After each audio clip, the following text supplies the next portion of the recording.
All right, we are live. Welcome to this podcast that we are doing right now. My name is Tony. To my right is Justin, and to our south is Aaron. We are three San Francisco 49er fans who lived a good amount of time in the city of Los Angeles, and so we're a little bit removed from a lot of the Bay Area buzz. Although both these two gentlemen have stronger Bay Area connections than I do. Once again, you are watching this on the Sine Cosine Tangent YouTube stream / Facebook feed. So if you're watching this out there, please go ahead and hit subscribe. We bring you 49ers content periodically, usually about once a week, but more often depending on if there's something to talk about. But it's been about a week since we have convened, and so I wanted to just get everyone together today to talk about some San Francisco 49ers football. So let's do a quick around the horn. Aaron, Justin, how you guys doing, man? Start with Aaron. Yeah, well, it feels like it's going to be a long 2-3 weeks until the draft. It's just every day, it's just like, is Mac Jones going to be the pick? Oh my God, and it's just been that like nonstop, really ever since the trade was made. I sent you guys a couple of links this morning of one of Ian Rappaport, who is among those who are hyping Mac Jones to Niners, and basically that's like, yeah, nobody really knows like what the actual pick is. It's like it's only Shanahan and Lynch haven't told their staff. They just they hear about things from people connected to them, but nobody actually knows for sure. And so I think what's happening is we're seeing a lot of media guys. Firstly, I think when this trade happened, it shocked everybody. Yeah. And so as a result, there's a lot of scrutiny behind this pick, especially since Niners are like a year removed from the Super Bowl, and obviously it's been a good offseason for us so far. And so that's why there's so much scrutiny over like who's the pick going to be at 3. And so I think because people assume that Kyle Shanahan's prototype quarterback is Kirk Cousins or Jimmy Garoppolo. But listening to Kyle Shanahan's press conference, he basically, what he described, I mean, he said he likes Kirk, obviously, but what he described sounded more like Mahomes or really more like peak John Elway and Steve Young back when his dad was coaching. So basically what I'm getting at is I think a lot of the buzz is a lot of dot connecting by the media. At the same time, I being in the media myself, I will say that when there's smoke, there is fire. So there probably is some truth to the Mac Jones buzz. So we put all together. My theory is that the Niners in the press conference, Shanahan said that Shanahan Lynch said that they had 3 quarterbacks. They're comfortable picking at number 3. I assume the first 2 are Lawrence and Wilson, who will be gone. I think the third one is probably Mac Jones, but he also said that they're looking to see if the other 2 would also be people they would be able drafting. So Fields and Lance would be the other 2, and so I think what's happening is that they're doing the due diligence on all 3 and seeing which one they like the best. So I think Tim Kawakami's hypothesis from a while back that unless Justin Fields blows them away, it's Mac Jones is probably correct. But I think Justin Fields will blow them away. I mean, they are scheduled to be attending another pro day from Justin Fields, and it's pretty obvious when you watch Justin Fields' tape that he's just has so much potential, so much upside, so much more athleticism than Mac Jones. It's like if we can all see it, you would think Kyle Shanahan could see it too. You'd think. Yeah. Justin, what do you think about all that? Mac Jones, is he the one? So I kind of disagree with Aaron in the sense when Kyle Shanahan said there are 3 quarterbacks, I think he was operating under the assumption that Zach Wilson and Trevor Lawrence were going to be gone. So I think you're looking at Mac Jones, Trey Lance, and Justin Fields. I think it's one of those 3. I don't necessarily think that it was, that he was including Zach Wilson and Trevor Lawrence. Real quick, I mean, he simply said like 4 and 5 in there too. He said like there's 3 quarterbacks you're comfortable taking. We're seeing if the others if other quarterbacks would be number 4, number 5. In terms of who fair enough. So fair enough. Anyway, in terms of Mac Jones, my thing is, why would you draft Mac Jones and not start him if he's the most pro ready? Right. Like if you're gonna that's my thing. Like if you're gonna take at number 3, you're planning on taking Mac Jones. wouldn't he be the guy that you would be the most likely to start? Like, Yeah, that's kind of my reasoning. That's why I don't think, like, I think the Mac Jones stuff, honestly, it's a smokescreen. mm-hmm. Truth be told, the way that I'm leaning right now, I think because they're talking about Fields and because everybody's talking about Mac Jones, I think that it could end up being Trey Lance at 3. Like, I hear you, honestly, man. like, I do think that there is that possibility. I mean, I kind of was talking about it. What Lance Zierlein was talking about, like how you give that dude a year, and that dude could end up being like John Elway in the Shanahan system, just because of his tools, his talent. In terms of calling protections at the line, he was the only one in college football that was doing it. Now, he did have that one bad game against Central Arkansas throwing the ball, but he also ran over 150 yards in that same game too. So pretty nuts. I think that's kind of something to look out for. So it would not, like, I honestly think the Mac Jones stuff is a bit of a smokescreen, because my thing is, if you're planning on drafting Mac Jones, then you would have came out and said, well, like, whoever we draft in a press conference, whoever we draft, they're going to come in, they're going to compete. That's not what Kyle Shanahan has said. He's emphatically said, just, hey, Jimmy's our guy. Jimmy's our starter. Mm-hmm. Yeah, so two things just to respond to that point. I think if they have to draft Mac Jones at 3, they will.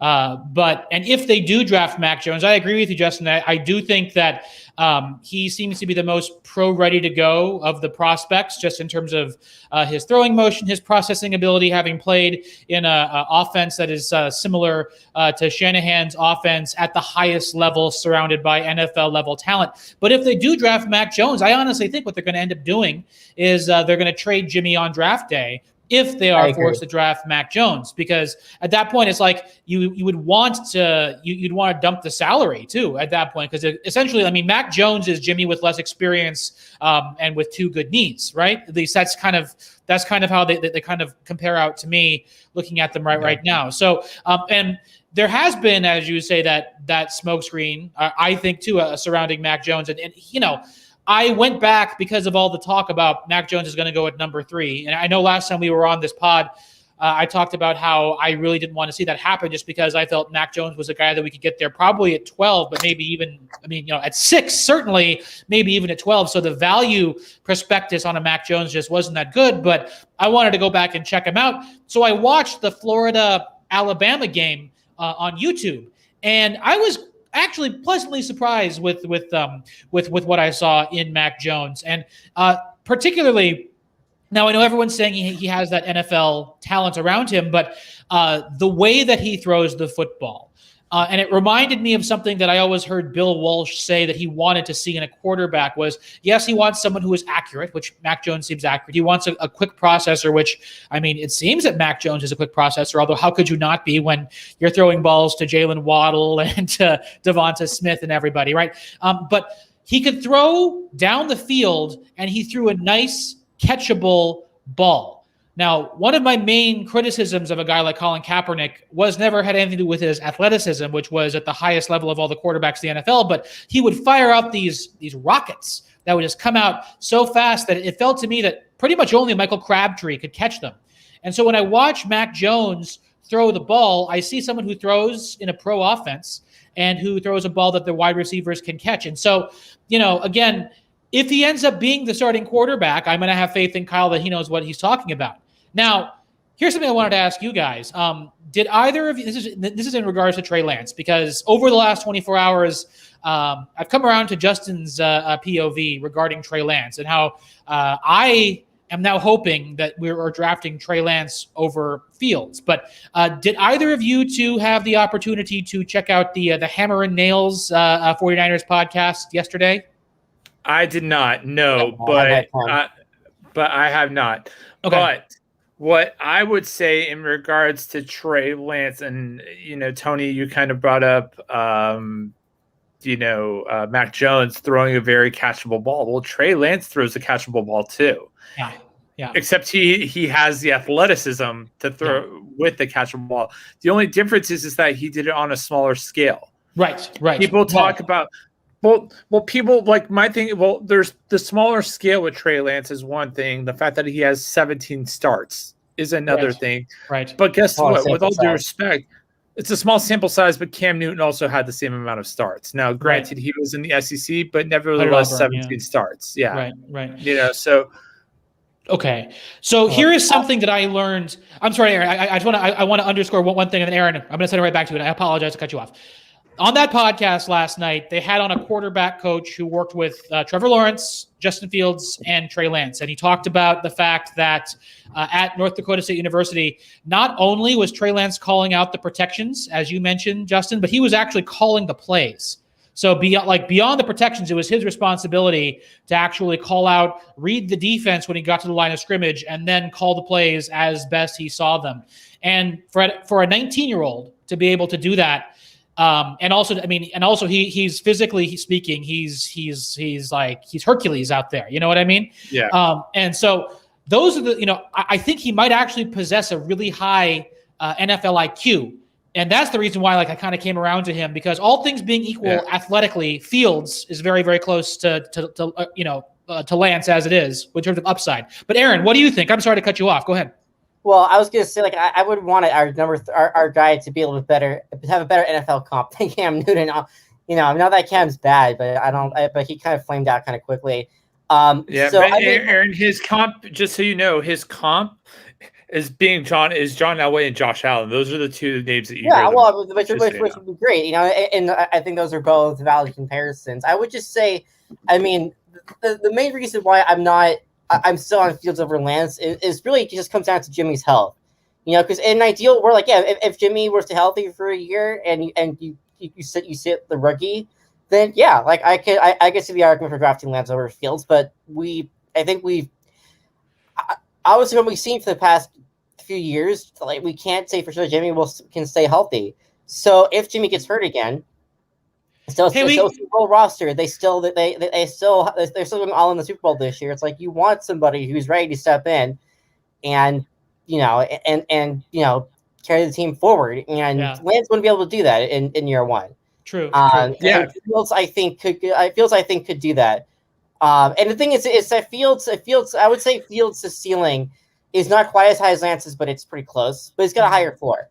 Yeah. And so that's why I would go with Fields over Lance. But that being said, if we improve Lance at number 3, I would be thrilled. Yeah. I'd be thrilled. I'd be happy either way. Yeah, the value upside is there, and I can make it, and that's the thing I keep coming back to. I look at this from what did the 49ers give up to move up to number 3? I'm happy they did, because now they're in a position to take what they want that's left after there, which is they're going to be their pick of their top quarterbacks who aren't named Trevor Lawrence or Zach Wilson, right? To Aaron's, can I just make a point on Justin Fields here? Because I think Aaron brings up a very valid point, but I don't necessarily think it matters whether it's Fields or it's Lance. And the reason why, and I am leaning more towards Lance, but here's why. Even if Jimmy Garoppolo gets hurt, it doesn't matter whether it's Justin Fields or Trey Lance in that backup position coming in. With all due respect to both of them, it's going to be very, very difficult for them to lead us to a Super Bowl victory next year. Yeah. Now, so and that's under the assumption that Jimmy does get injured. Obviously, we don't want to see that, but that's just my thought on that matter. Well, that's certainly true, but I think there's never been an example of a rookie quarterback leading a team to the Super Bowl. Marino obviously, Bates is to Super Bowl but didn't win. I think Ben Roethlisberger did in his rookie year. No, that was Roethlisberger's second year. Second year. But Fields but presumably under Fields could lead them at least to the playoffs. Mm-hmm. Whereas Lance, I don't know if he could do that in year one. Years 2 and 3 for sure, but well, here's my thing. And I definitely want them to obviously draft the right person. Here's why I would lean towards, if it's more about the fit versus the higher floor, is because in a normal year where we didn't have to give up first rounders I would agree with you, but the fact of the matter is that we gave up first rounders to get there. So when you're talking about playoff contention, it really doesn't matter too much to begin with. I also think the roster is really it matters if we have a Super Bowl ready roster. Yeah. A lot of the guys are on 1-year deals.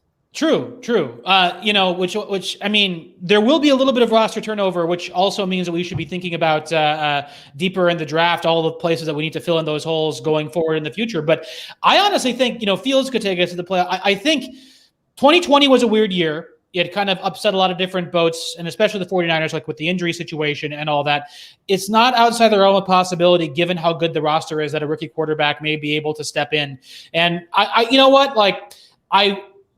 don't feel as secure in Trey Lance's ability to step in and do that simply because he hasn't played a whole heck of a lot. But at the same time, the way I kind of look at it right now, this draft, in terms of the top-end quarterback talent, reminds me of Kyle and John's first draft year when they passed upon Deshaun Watson and Patrick Mahomes.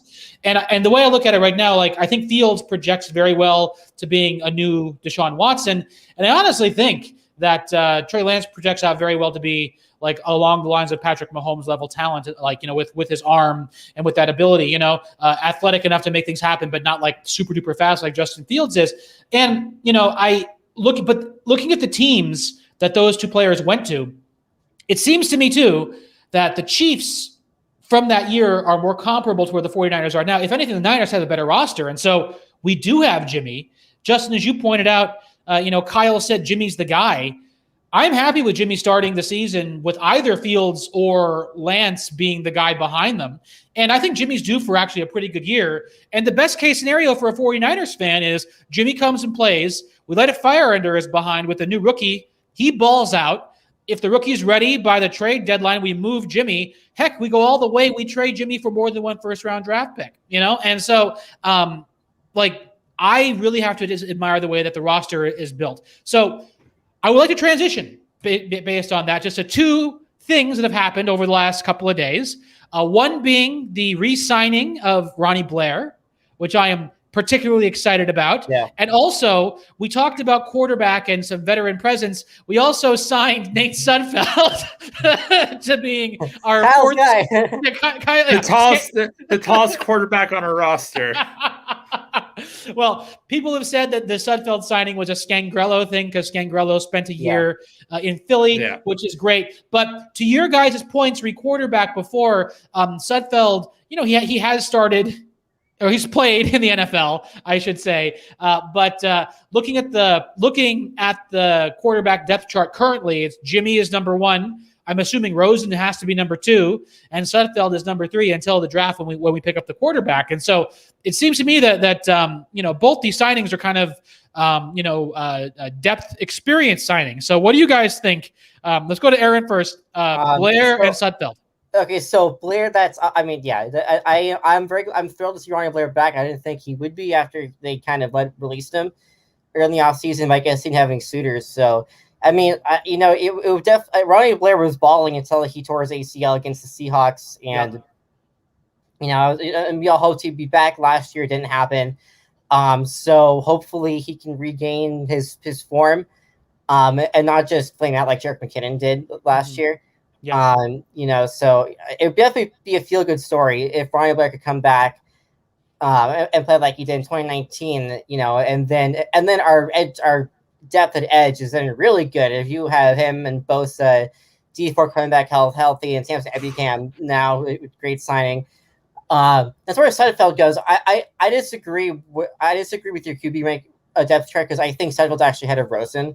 Okay. And I say that because of the guaranteed money he got. I think it was Mayoko that pointed out, I think it was $880K or something like that. Mayoko's that's not, that guaranteed money is not something for a guy who could theoretically be cut at the end of training camp. Right. So one way to view it is that Rosen's spot on the team is not, is not guaranteed.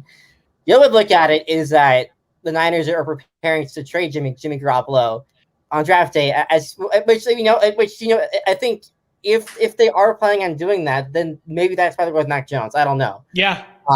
So that's what's intriguing about the Nate Sudfeld signing.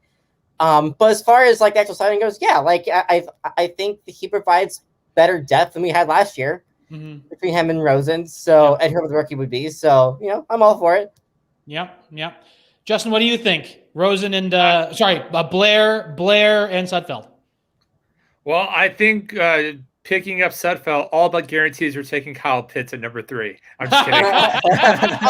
That'd be something, wouldn't it? That'd be something. The biggest head fake ever. Well, so for me personally, I do agree with Aaron. I do think that Sudfeld's going to be ahead of Rosen. Okay. In the quarterback rankings. Ronnie Blair was balling before he did get injured. And I think the fact that we have him with that rotation, with just Kinlaw on the line and Ronnie Blair on the line and Dee Ford healthy and Bosa and Armstead and just in Ebukam, and like we just have a plethora of pass rushers right now. And I don't think we're done. I think we're probably going to end up picking somebody up mid rounds and things like that, which is hold that thought for the next topic, Justin. I think it's going to be really, really interesting. Here's another thing that I think could be interesting, and it is maybe a dark horse. I don't think this is going to happen. This is like very outside of the box thinking. What would you guys say if we were able to pick up Kyle Pitts at 3, and then we ended up able drafting Kyle Trask in a later round? I mean, I wouldn't hate that. Personally, I wouldn't hate that. Here's the thing though. And I would love to have Kyle Pitts. You can't justify trading, giving up 3 firsts and a third for a tight end. And that's the only thing. That is my only problem with that. But if we picked up Pitts at 3, and then at 46, whenever we go in the second round, if we picked up, Trask, or people are saying Kellen Mond or Davis Mills, or, someone along those lines, I wouldn't hate that. Because I honestly think that would be a show of confidence for Jimmy, is what that would be, but it doesn't smell right to me. Aaron, what do you think? Yeah. Well, I mean, like if you want to draw up a scenario that makes Grant Cohn very happy, then that would be it. Do you want to do that though? Come on, Aaron. Do you want to make Grant Cohn happy? Right. If Grant Cohn's watching this, that's with disrespect. I'm just playing. But I agree with Tony. Like you don't give up 3 first rounders in the third to draft tight end at 3. And I just all but said they're going quarterback. I mean, of course, could be the biggest head fake of all time. But I mean, and Kyle Pitts and George Kittle together would be phenomenal. By far the best tight end tandem in football. But it's for that kind of value, it has to be quarterback all the way. Yeah. Also with Kyle Pitts, Kyle Pitts is everything that we wanted Jalen Hurd to be and more. Quite frankly, So, who knows? Maybe Jalen Hurd comes back and looks like he did in those 2 catches he had in that one preseason game, But I, at the same time, I wish. Well, I want to give my final thoughts on Ronnie Blair, and that is just, as you guys said, that was a big move in terms of depth at the defensive end rotation, and which is critical in the modern NFL to have that. And I am really, really excited to see the full-on pass rush, because, we have a lot of good quarterbacks in the NFC West right now, and the best way to nullify a quarterback is by chasing him down. And you look at, Stafford is certainly not a mobile quarterback. I mean, and we need guys who can chase down Kyler Murray and then, keep Russell Wilson contained. So the fresher we can keep those edge rushers, the better. And so, I honestly think that, and also it's great to see, a feel-good story like Ronnie Blair, because he did blow out that knee, in the middle of the 2019 season. And, that was, I mean, who knows if we had that extra pass rusher going into the playoffs, how much better that defense could have been, because of how much he was contributing. So I think it's a great signing, but at the same time, Justin, as you pointed out, that doesn't necessarily mean we're done at edge rusher. And so the next topic I wanted to kind of talk about, because we talked a whole lot about Mac Jones buzz and and Trey Lance and Justin Fields. But looking past that deeper into the draft, I mean, even deeper than the second round, because we can make an argument for like Landon Dickerson, or, if, one of the quality cornerbacks falls to the second round, but deeper. Do you guys have some later round draft crushes, and let's start with Justin on this one. Yeah, actually. So I would say somebody like a Peyton Turner could be really, really good coming out of Houston. He's a 4-3 defensive end. He could be a really good pickup. Or Patrick Jones, I think, could be another one coming out of Pitt. I think those would probably be my two dark horses. So edge rusher. So in terms of an edge rusher, I would love to see another edge rusher. Because in my opinion, Tony, there's two ways of making a defense successful, right? You have the first way is kind of building it from the front back or from the back front. Now, the Seahawks, the Legion of Doom, they built it from the back up, right? Yeah, they did have a good pass rush, but by and large, you kind of remember their defense in Seattle being secondary happy, right? Like it was all about the secondary. With us, we're built from the front back, so why not keep going at it, and keeping bodies fresh? So kind of get like a NASCAR team in there and just have just the rotations of the line and just keep rotating it in, keep rotating it in, keep rotating it in. The offensive line stays out there the entire game. Right. Although I why want not go about with it the way way? Bosa looks, I want Bosa on the field the entire time with how explosive he looks. I know. Aaron, what about you? Do you have any guys you're looking at beyond the first round, and why would you want to draft those guys?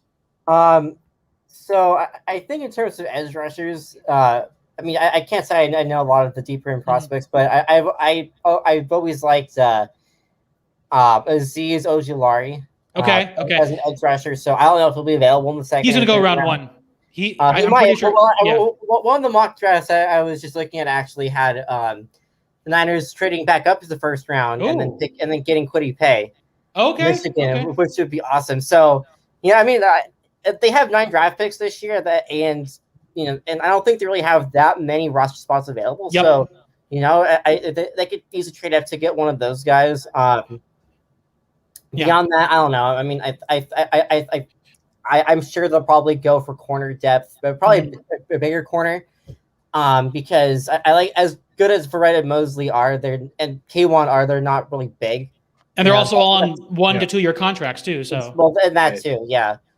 So I think that has to be point of emphasis as trying to put another receiver to play slot, and also they need a better return man. Richie James isn't getting it anymore, unfortunately. Wouldn't it be great if we could find someone who could be like a utility cornerback and who could return kicks, who could play defense and return kicks? Because that would be great. That would be fantastic.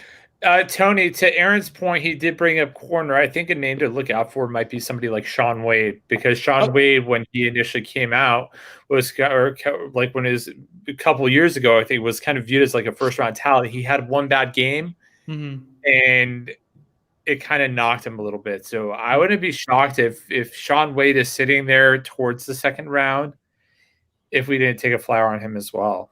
Gotcha. Have you guys heard anything about there's a former Michigan, now current, well, he's graduating now, Minnesota cornerback Benjamin St-Juste? No. Okay, so he's like he's a big body, 6'3", 6'4" type. I've heard some people who I respect, like Ryan Sakamoto, say he's a bit overrated, but he was recruited by Harbaugh to play. But he's a big physical corner who, I've seen him slip in some mock drafts, like down to the 5th round. Although usually, he's a guy who I've taken a bunch in my just for funsies PFF mock drafts that I've been doing. My philosophy is this: Aaron, to your point, we don't have that many roster holes, right? I think defensive back is definitely one of the areas that's a upcoming problem area, just because of how many of our starters are on short-term contracts. But as it stands right now, we have depth at edge. We have a solid defensive backfield with both Ward and Tart coming back, and then Verrett and Mosley coming back, and K1. So and our linebackers, honestly, we have Fred Warner, who's, we don't know if we're going to be able to re-sign him or not. My point being is we need to be looking at best players available and then pure athletic talents, because I do believe in Kyle Shanahan's ability to put good coaches in places where he can make the team better. And so in those instances, guys that I tend to like are the height, weight, speed guys. And so that's why I like Benjamin St-Juste, who might be a 3rd or 4th round draft pick. There's a guy who I think in many other years with a full year of competition in 2020 might be a late 1st, 2nd round pick. He was actually, I guess, according to according to the straight up stats, the most effective pass rusher in NCAA, which was Quincy Roche. Who someone else will end up picking a lot in my PFF drafts. But the athleticism, against my argument, isn't there with him. But the experience that he has is invaluable. And as part of a rotation, I think he could be really good. But the draft crush that I really, really have is I look at where can we most improve. And honestly, I think it's at the right guard position. That's not to say that Daniel Brunskill isn't bad, but I think thinking long term, there is a guy there who could fill in that we can get in maybe the 4th, 5th, or 6th round in Kendrick Green from Illinois, who's a big mauler but athletic right guard. And honestly, it'd make me very happy to draft a proper right guard, give Colton McKivitz, who I think actually projects better at tackle than he does at guard, just given his 6'8" frame. But give Colton McKivitz and Daniel Brunskill some competition in camp, and would allow Brunskill to be the swing tackle. And because we need someone who can play utility, but allow Brunskill to play that to focus in more on tackle. Personally, I think that'd be good. So anyway, those are my 3 guys. So St-Juste, Quincy Roche, and Kendrick Green are the 3 guys that I like. But yeah, do you guys have any? We're kind of coming up on a half an hour now. Hasn't been the craziest news week after the trade, but do you guys have any other general thoughts, Aaron? Well, I would just say, in terms of the guard, I would say that I think guard should be positioned in the draft, but I would say also somebody who could play center and guard, because Alex Mack is a great signing. He's also 35, and his deal is year to year, so you want depth there. Sure. So I think you could draft somebody who can play both guard and center. That would be ideal. We saw it happen last year without a healthy center and Shannon's offense. So, and Alex Mack, as we've talked about before, is durable. So hopefully that won't be an issue. But otherwise, I guess the next 2-3 weeks is just try and tune out all the noise as much as possible, because I think one of the things that we've talked about this before, but the Niners don't leak, not anymore. Not like they did under Bulky, and nobody saw the trade coming.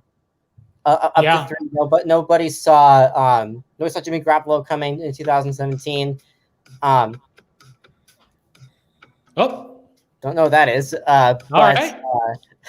Dance party. But the point I'm making is that that's why these just can't be leaked, whether it's a smoke screen or just people leaking what they're going to do, because the Niners don't do that. And so. That's just why. That's all I'm trying to say is don't read too much into it, and just have faith that Shanahan Lynch will do the right thing come draft day. And if they do end up taking Mac Jones, then I guess have your alcohol ready. He throws nice balls. He's got those nice thrown balls, Mac Jones. You know what I'm saying? But the arm strength isn't quite there for him. So I mean that's the problem. Yeah. Justin, what about you? Yeah, I mean, to both of your point, I definitely think drafting O-line help is really, really important. To Aaron's point, I think it is really, really important that we kind of draft for center and guard, because Alex Mack is on a 1-year deal. Well, 3-year deal, but it's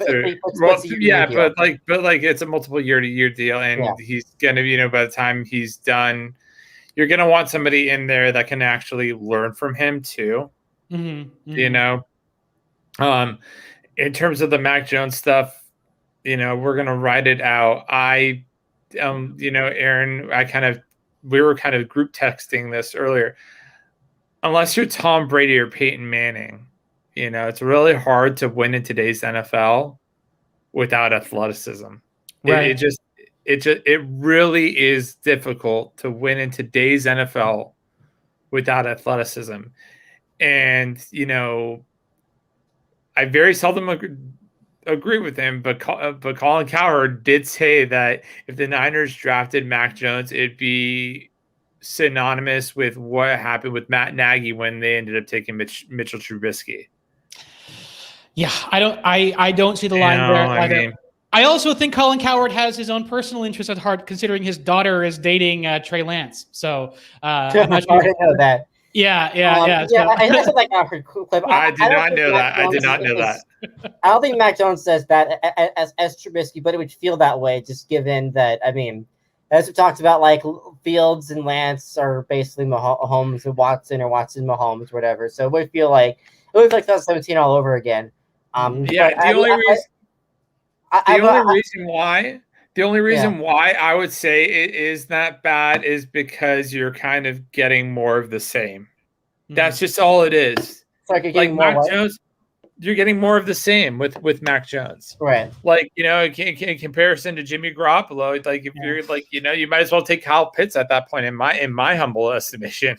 Like if you're going to take Mac Jones. Yeah. That's my thing too. It's like, if you're going to take Mac Jones, you might as well take Kyle Pitts, because you can find someone in the second round like Kyle Trask or, Mills or Kellen Mond. So, Kellen Mond has more upside, I think, than Mac Jones does, quite frankly. Although Mac Jones is a much better passer than Kellen Mond is. So, but yeah, I totally agree. If you're going to take Mac Jones at 3, take Pitts instead.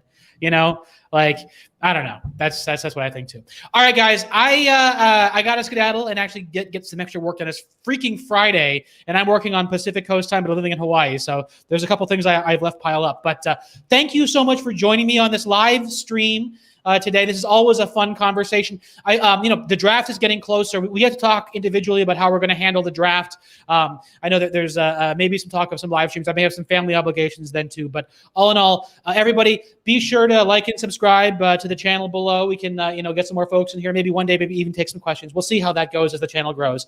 But thank you so much, and have a wonderful weekend. And we'll talk to you guys next week. All right, take good care.